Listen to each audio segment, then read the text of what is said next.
In this topic, we are kind of continuing from what you have seen, because we are going to carry on looking at the encumbrance journal entries in the procure-to-pay cycle.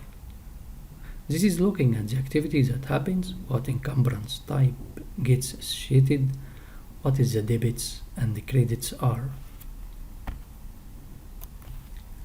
So if we have our purchase requisition, approved purchase requisitions, we are going to get an encumbrance type of commitment.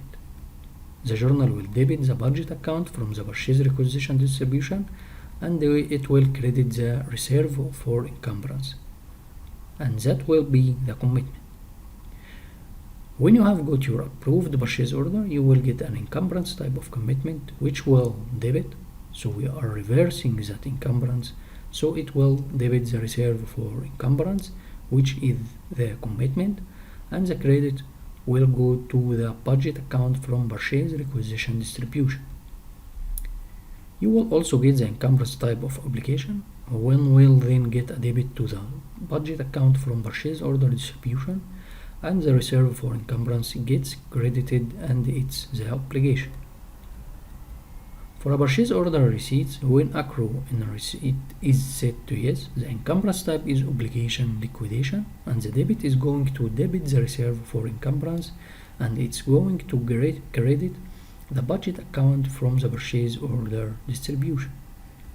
If you match an invoice to a purchase order when the accrue on receipt flag is no for expense items, then the encumbrance type is obligation liquidation. It will debit the reserve for encumbrance, which is the obligation, and it will credit the budget account from the purchase order distribution.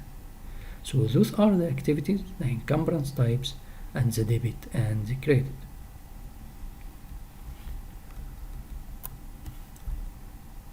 So we have our requisition here, which has been entered, and when you run the create accounting program for requisition, it creates encumbrance journal entry, which is an encumbrance type of commitment.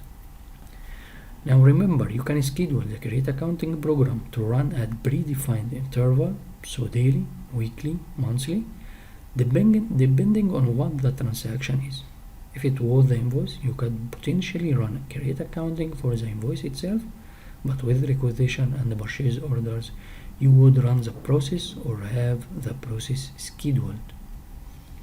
For example, here we have our commitment balance for 1,500. When the create accounting is run for the requisition, then we have our purchase order that's created. It's entered, and the encumbrance entry reverses the commitment amount for the requisition and books the obligation amount for the purchase order. After this entry is posted in general ledger, the GL balances shows a zero commitment balance, and you will have 1,500 for the obligation balance to reflect the encumbrance amount for the purchase order. Finally, we get our invoice. For example, here we have an invoice for 1,500, which doesn't actually reflect the full purchase order amount, as it is 1,500. So when create accounting is run for the invoice, it records the invoice amount as actual expense and liquidates the purchase order encumbrance account. But you can see we will still get the 100 that is in obligation, because we haven't got the full amount of the purchase order. So you may get another invoice in that will clear that. Thanks for watching.